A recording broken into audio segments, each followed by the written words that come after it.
그래서 저는 지금 우리 주식시장이든 부동산 시장이든 장기 정체에 들어갔다. 저는 그렇게 보고 있고, 이 장기 정체기 중에도 세계적인 금융위기가 우리 경기를 덮치면 주식이든 부동산이든 더블 딥이 온다.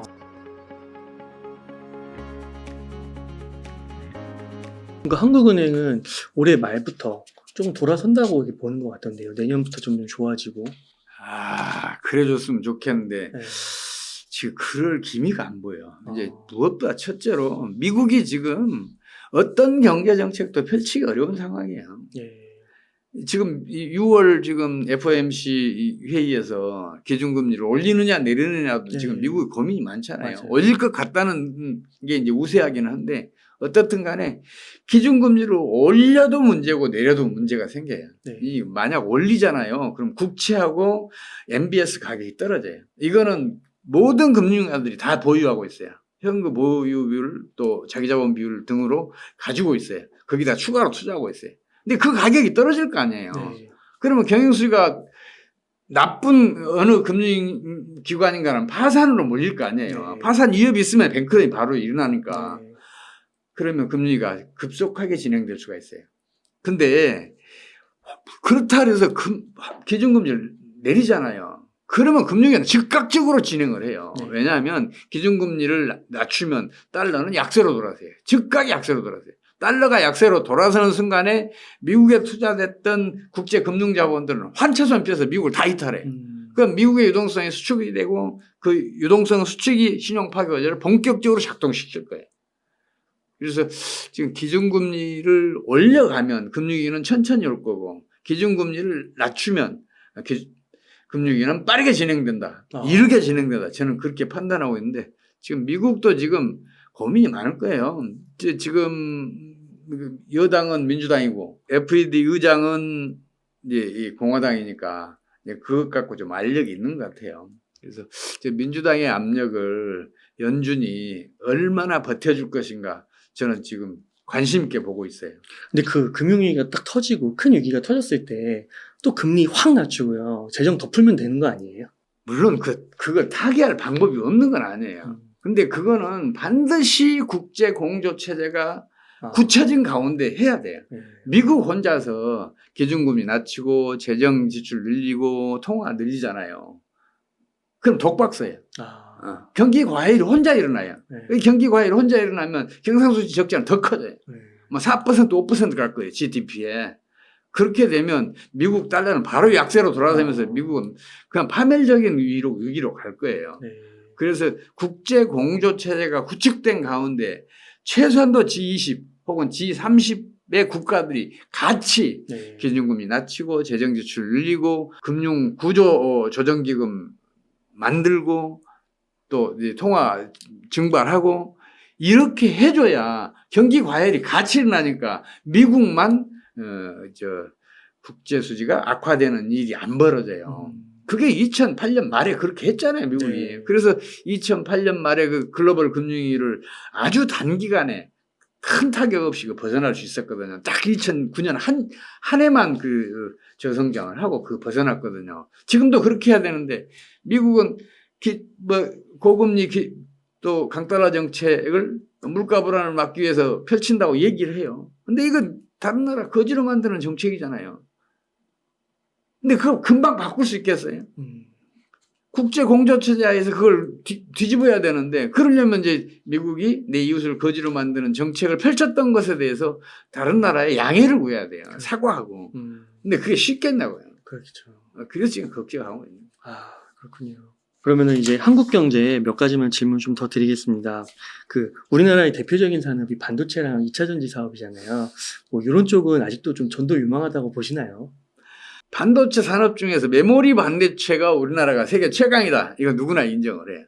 이건 국민소득 5만 달러 정도는 견뎌낼 수 있을 거예요. 시스템 반도체도 지금은 삼성전자 중심으로 해서 TSMC 넘어섰어요. 기술력하고 생산성에서는.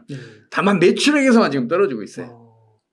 근데 장기적으로는 이쪽은 국민소득 10만 달러, 15만 달러도 견뎌낼 수 있어요. 거기다가 또 반도체 설계하는 회사들, 반도체 그 생산에 이제 검사 장비 중심으로 설비 산업 기업들, 이 기업들은 국민소득 20만 달러도 견뎌낼 수 있어요. 또 배터리 산업은 사람들이 잘 모르는 사실인데 이건 정밀화학이에요. 그래서 배터리 산업은 기술이 따라서 그게 그 기업이 성장하는 거 아니에요. 생산성이 문제예요. 그래서 정밀화학 쪽은 국민소득 15만 달러, 20만 달러 견뎌낼 수 있어요. 그러니까 우리나라에서 기술자 빼돌리고 또 그 기술 빼돌리고 그래도 우리나라 배터리 산업 흉내 못 내요. 우리나라 배터리 산업은 기술력이나 생산성에서도 어느 나라도 못 따라가요. 다만 이제 중국이 값싼 배터리 이걸로 지금까지는 잘 버텨왔는데 이거 한계가 있어요. 그러면은 그 반도체랑 2차 전지 산업의 발달로 우리나라 국민소득이 10만 불 찍을 수 있다는 그런 말씀이신가요? 저는 이제 10년 안에 10만 불 찍을 수 있다고 봐요. 그래요? 이번 경제 위기만 슬기롭게 큰 타격 없이 벗어나면 네. 대신 조건이 하나 있어요. 뭐냐면 우리 환율이 점진적으로 하락해 줘야 돼요. 너무 빠르게 하락하잖아요. 그 수출업체 다 망해. 네. 근데 점진적으로 하락하잖아요. 그럼 수출 기업들 지금 100달러짜리 수출하던 기업들은 필사적으로 150달러짜리 200달러짜리 개발해야 돼요. 그럼 우리나라 국제 경쟁이 커질 거 아니에요. 그러네요. 또 우리 기업들도 세계적인 그 기업으로 경쟁력도 높고 생산성도 높은 그런 기업들로 부상을 할 거 아니에요. 그렇게 되면 우리 경제의 번영은 뭐 두말 할 것도 없다고 저는 봐요. 그래서 저는 맨날 하는 얘기가 그거예요. 기업은 망하기 때문에 강하다. 망하지 않게 필사적인 노력을 기울이는 기업은 누구도 당하지 못한다. 저는 그렇게 봐요. 그래서 그런 피땀 어린 노력을 기울일 수 있도록 정책을 펼쳐야 하는데 그게 지금 안 되고 있어요. 그렇잖아요. 도전을 외면하고 경쟁을 외면하면 절대 크지 못해요. 네. 국가 국가 경제도 그렇고 기업도 마찬가지예요.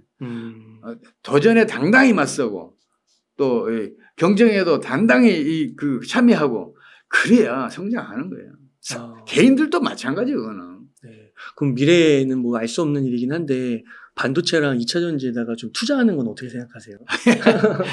글쎄요. 지금은 좀 이런 감이 있어요. 그러니까 이게 이제 주식시장이든 부동산 시장이든 장기적으로 보면 주기를 가지고 있어요. 대체적으로 광기는 한 3년 그리고 패닉과 붕괴가 반년에서 각각 1년 정도 이렇게 지속이 돼요. 그러니까 이게 한 1년이나 2년 사이에 패닉과 붕괴가 연이어 벌어져요. 그 다음에는 한 5년에서 6년의 장기 정체기에 들어가요. 이제 그게 이제 우리 금융시장, 주식시장과 부동산 시장의 장기적인 주기예요. 이걸 모르고 투자 활동 하시는 분들, 주식 투자든 부동산 투자든 그분들은 위험해요, 사실은.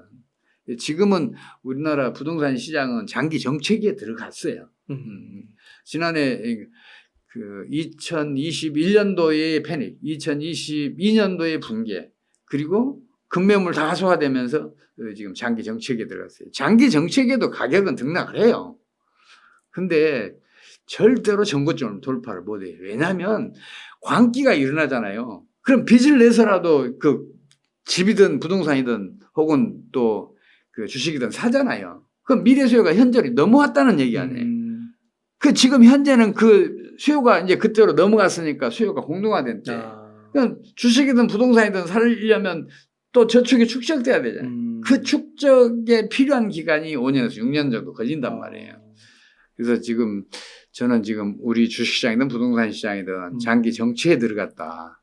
저는 그렇게 보고 있고, 그런데 이 장기 정체기 중에도 세계적인 금융위기가 우리 경제를 덮치면 주식이든 부동산이든 더블 딥이 온다. 저는 그렇게 판단하고 있어요. 그러시군요. 그러니까 이게 유망하긴 하지만 타이밍상 봤을 때 조금 이른 감이 있다. 조심하셔야 한다. 조심하셔야 된다. 경기가 하강할 때도 투자에 성공하는 사람들 많아요. 예를 들어서 전쟁을 할 때도 전선이 전반적으로 후퇴하고 있는데 어느 한 부대가 치고 올라가는 경우도 있잖아요. 아주 뛰어난 어떤 부대는. 근데 이거 나중에 포위돼요. 큰일 나요. 포로되는 수가 있다고. 이제 그런 걸 이제 걱정을 하는 거죠. 그렇군요. 그러면 좀 전반적으로 보셨을 때 그 경제의 3대 주체가 정부, 기업, 가계가 있다고 하잖아요. 막 가계대출 심각하다고 하고 며칠 전에는 IMF인가 뭐 OECD에서 한국 기업들도 좀 위험하다고 하고 그리고 정부도 지출 너무 많이 늘리는 거 아니냐고 또 막 정계들끼리 싸우잖아요. 좀 어떻게 주체들을 판단하세요? 참 우리나라 그 경제 전문가 경제학자들은 비겁해요. 자기 이름으로 그 얘기를 해야 할 거 아니에요. 네. OECD에 가서 한국 관련 그 보고서 쓰는 사람들 다 한국 사람들이에요. 네. 한 사람도 빠지잖아요. IMF 가서 그런 보고 쓴 사람 다 한국 사람들이에요. 그 사람 자기 이름으로 얘기를 해야죠. 근데 그 사람들 계속해서 틀렸거든. 네. 우리나라 가계부채 그 사람들 한 번도 맞은 적 없어요. 그 가계부채 문제가 사회적인 이슈로 등장해서 그러니까 우리 정부가 그걸 해소하기 위해서 노력하기 시작한 게 2002년이잖아요. 네. 그때 우리나라 가계부채 비율은 40% 간 넘었을 때란 말이에요. 전혀 문제가 안 됐던 때. 근데 가계부채가 마치 국내 경기 하강시키고 국가 경제를 파멸로 이끌 것처럼 막 떠들었었잖아요. 그 다음에 어떤 일이 벌어졌어요? 가계대출을 억제하니까 금융기관들은 축적된 저축들이 있잖아요. 예금이 들어와 있잖아요. 갈 데가 없어요. 부동산밖에. 아니면 해외밖에. 그때 우리 부동산 시장에 금융기관들 투자 엄청 했어요. 어떻게 됐어요? 부동산 투자가 일어나니까 부동산 광풍이 불었잖아요. 그럼 가게들은 집 사기 위해서 가계대출을 엄청 늘렸잖아요. 그러니까 가계대출을 억제하기 위한 정책이 결국은 2007년 말에는 우리나라 가계부채 대 GDP 비율이 70%까지 올라갔어요. 그런 쓴맛을 본 사람들이에요. 그 사람들이. 제가 누구라고 다 지명할 수 있어요. 누구라고. 근데 지금은 이제 IMF, OECD 이 기관의 공신력을 앞세워서 그 뒤에 숨어 있어요. 그거 안 돼요. 또 그 사람들의 가장 큰 그 잘못은 뭐냐면 우리나라 부채가 몇 천조라고 막 떠드는데 이것도 가계부채고 저것도 가계부채고 이것도 가계부채라고 막 포함을 시켜요. 거기다가 대 GDP 비율이 몇백 %로 세계에서 제일 지금 최악이라고 얘기를 해요. 그런 통계 조작은 안 돼요. IMF는 통계 매뉴얼을 각국에 권장하고 있어요. 일본 같은 경우에는 주요 경제 지표 중에서 IMF 통계 있잖아요. 거기에 실리지를 못해요. IMF 통계 매뉴얼 안 맞으니까. 그래서 대부분의 나라들이 IMF 통계 매뉴얼에 따라서 그 통계를 집계를 해요. 그럼 가계부채의 대 GDP 비율도 공식적인 통계로 이걸 집계를 해야 돼요. 공식적인 통계가 뭐냐? 가계부채는 가계신용이에요. 이거 한국은행이 매달 발표를 해요. 그리고 GDP는 또 한국은행이 매달 발표를 해요. 매분기 발표를 해요. 그러면 한국은행이 발표하는 가계신용 대비 GDP 비율을 따져야 이게 그 세계적으로 공신력 있는 통계지, 그 다른 나라 비교할 수 있는 통계지, 지들 멋대로 가처분 소득 대비 가계부채 비율이 어떻다? 또 가처분 소득 대비 하면서 한국은행이 발표하는 가처분 소득은 완전히 그냥 외면해요. 지들이 가처분 소득 만들어내요. 1m짜리 자는 세계 공통이어야 돼요. 근데 지들은 2m짜리 자를 내가 2m짜리를 1m로 간주하고 내가 그 척도를 하겠다. 이런 짓을 하면 안 되죠. 지금 우리나라 가계부채 비율은 지금 현재 80%간 넘었어요. 더 중요한 사실은 뭐냐면 경제가 번영하고 있고 소득 수준이 높은 나라들은 가계부채 비율이 다 130% 넘어요. 모두 다 130% 넘어요. 가계부채 비율이 낮은 나라는 소득 수준이 낮거나 아니면 국내 경기가 장기간 정체하는 나라예요. 어느 게 좋아요? 가계부채 비율 높은 게 좋아요. 그럼 그 이유가 뭐겠어요? 이것도 따져봐야 할 거 아니에요. 그거 간단해요. 금융기관은 1,000억 원을 한 개 기업에 대출해 주는 것이 1,000개의 가게에 1억 원씩 대출해 주는 것보다 훨씬 더 이익이에요. 관리 비용이 싸요. 직원 한 명으로도 얼마든지 관리할 수 있어요. 1,000개 가게에 대출해 주면 직원 한 명 갖고 안 돼요. 10명 갖고도 부족할지 몰라요. 또 부실화되면 법률적인 후속 조치를 취하는데도 이건 쉬워요. 기업 대출은. 가계 대출은 여러 가게를 대상으로 해서 이 복잡해요. 그래서 금융기관들은 신용이 튼튼한 기업에 충분히 대출을 해둔 다음에 비로소 가계대출을 해줘요. 그 얘기는 자본 축적이 그만큼 크다는 얘기예요. 그렇다면 한번 생각을 해봐요. 자본 축적이 큰 게 좋아요? 적은 게 좋아요? 큰 게 좋죠. 그렇죠. 가계부채 비율이 높을수록 좋단 말이에요. 근데 말도 안 되는 얘기들을 하고 있으니까 답답하죠.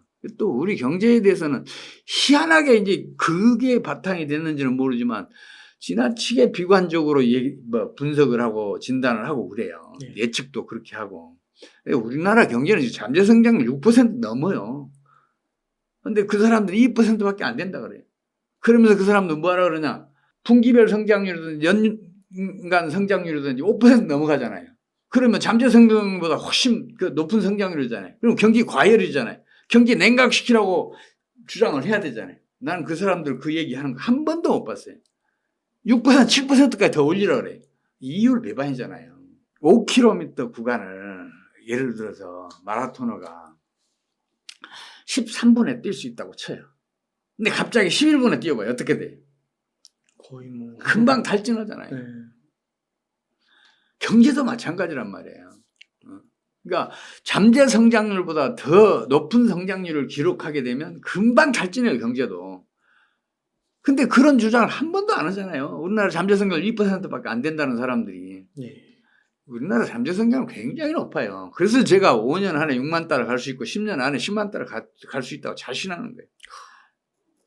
그러면은 이렇게도 생각할 수 있을까요? 미국 경제, 중국 경제, 뭐 독일 경제 이런데 그 금융위기 트리거가 신용 파괴 원리가 작동하고 있는데 한국은 그들 국가들보다는 좀 더 안전된 건가요?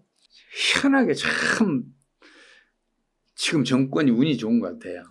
기재부 장관하고 한국은행 총재가 제가 지금까지 겪은 경제 전문가 중에서는 최상급에 속하는 거예요. 그래요? 이분들이 경제 관료 출신이고 경제학자 출신인데 희한하게 현실을 먼저 봐요. 제가 미국 부러운 게 그거거든요. 미국은 재무부 장관인데 연준 의장이든 그 연준 직원이 연준 의장 되는 사례도 없고 재무부 직원이 공무원이 그 재무부 장관 한 사례가 없어요. 현장에 수십 년 겪은 사람들, 금융회사든 대기업이든 이런 데에서 CEO 등등의 경력을 겪은 사람들만 그 자리에 임명을 해요. 그 사람들은 현장에서 겪었으니까 이론보다 현장이 더 중요하다는 거 알잖아요.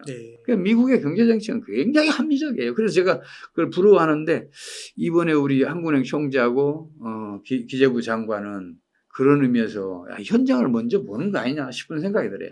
물론 그 약간의 스테레오타입이 좀 있긴 있어요. 집권 초기에 환율 상승시킨 같은 실수도 많이 했는데 앞으로 경제 위기가 본격적으로 진행할 때는 현실을 먼저 봐서 좀 적절히 극복해줬으면 좋겠다는 제 희망이 거기에 담겨 있어요. 그렇군요. 그 한국은행 총재님은 진짜 좀 칭찬하시는 분들이 많으신 것 같아요. 역대급. 이번에 참 제가 깜짝 놀란 게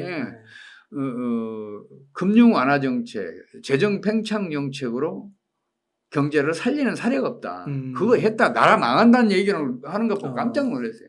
그게 사실은 그게 역사적 사실이에요. 근데 경제학은 반대로 가르치잖아요. 경제학과 다른 얘기를 해요. 경제 전문가들이 또 한 사람 경제학자 출신인데 그래서 제가 깜짝 놀랐어요.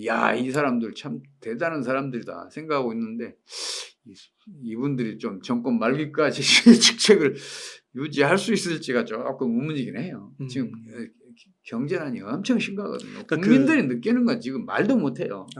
경제 팽창을 하면 단기적으로는 효과가 있을 수 있지만 더 막 곪고 더 큰 문제를 발생시키는 건데 근데 이제 그거를 그렇게 하면 안 되고 중장기적으로 좀 보고 근본적으로 치료를 해야 된다라는 진단 때문에 그렇게 하신 건가요? 재정 팽창 정책은 이거는 영양제가 아니에요.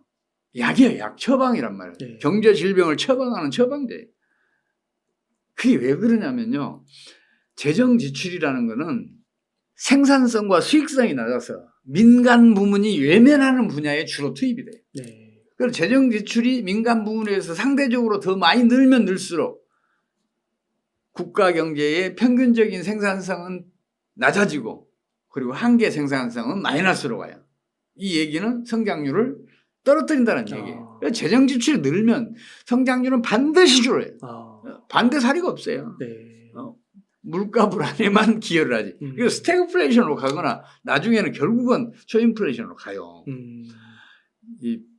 근데 이제 현 경제학에서 안 받아들여요. 경제 병약이 없으니까. 그래서 저는 이제 한국은행 총재가 그 얘기를 해서 깜짝 놀랐어요. 대신 재정 팽창이 반드시 필요할 때가 있어요. 어떤 경우냐면 경제가 악순환할 때, 네. 축소 재생산의 악순환 과정에 들어가면 생산이 줄면 소득이 줄고, 소득이 줄면 소비가 줄고, 소비가 줄면 다시 생산이 줄고, 이게 계속 반복되는 상황이 벌어질 경우에는 여기에 재정 지출을 과감하게 투입해서 이 선순환으로 돌려놔야 돼요. 네. 수요를 늘리잖아요. 그럼 소비가 늘죠. 네. 소비가 늘면 생산이 늘죠. 네. 생산이 늘면 소득이 증가하죠. 네. 그럼 선순환으로 돌아서요. 그 역할에는 재정 지출이 반드시 필요해요. 그래서 경제가 악순환에 빠져들 때는 재정 팽창 정책이 필수지만 이게 경제 성장에는 전혀 도움이 안 돼요. 그건 지금 할 때는 아니다. 더 극단적인 상황에 처했을 때. 근데 그 타이밍을 잘 알고 계시는 거군요. 네. 소장님 오늘 또 이렇게 긴 시간 동안 좋은 말씀 많이 나눠주셔서 감사하고, 혹시 끝으로 좀 시청자님들께 강조하고 싶으신 말씀이나 하고 싶으신 말씀 있다면 좀 부탁드릴게요. 제가 이렇게 여러분과 함께 이렇게 얘기할 수 있는 기회를 갖는 것만으로도 저는 무척 행복합니다.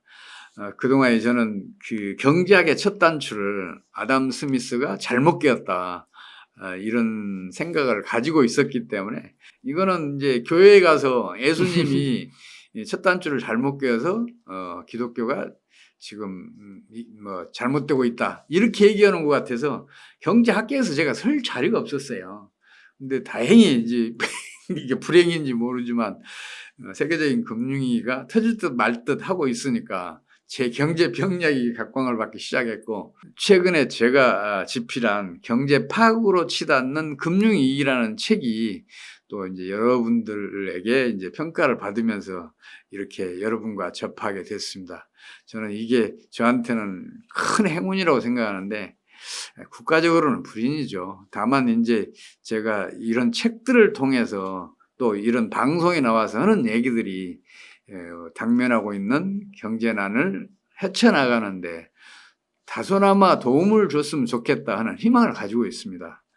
만약 이번 금융위기만 잘 극복하면 우리 경제의 미래는 무한히 밝다고 믿고 있기 때문에 제 마음은 그만큼 간절합니다. 감사합니다. 네, 감사합니다, 소장님. 소장님, 그러면은 말씀 중에 한 가지 궁금한 게 생겨서, 개인적인 측면에서는 지금은 막 이렇게 조금 과하게 투자하기보다는 현금을 좀 어느 정도 가지고 있는 게 나은 건가요? 저는 이제 투자 자문을 받을 경우에 참 난처해요. 왜냐하면 경제 전문가의 투자 전문가는 아니잖아요. 그런데 그분들 영역을 침해하는 것 같아서 불편하기도 하고, 또 자신이 투자하게 되면 자기에게 유리한 방향으로 자꾸만 경제를 진단하고 예측하려고 해요. 그러면서 그 진단과 예측이 틀려지게 돼요. 그래서 큰 피해를 주더라고요. 그래서 이제 그런 그 말씀을 되도록이면 안 드리려고 하는데, 다만 이 말씀은 드릴 수 있어요. 지금처럼 미래가 불확실할 때, 불투명할 때, 이런 때에는 최대한 신중하고 수비적으로 투자 활동이든 경제 활동이든 하면 좋겠다, 이런 말씀을 드릴 수 있을 것 같아요. 네, 감사합니다. 이렇게 해서 경제 파국으로 치닫는 금융위기에 최용식 소장님을 모시고 이야기를 나눠봤습니다. 긴 시간 동안 유카이 사이트 많이 나눠주셔서 감사의 말씀드립니다. 오늘 고생 많으셨습니다.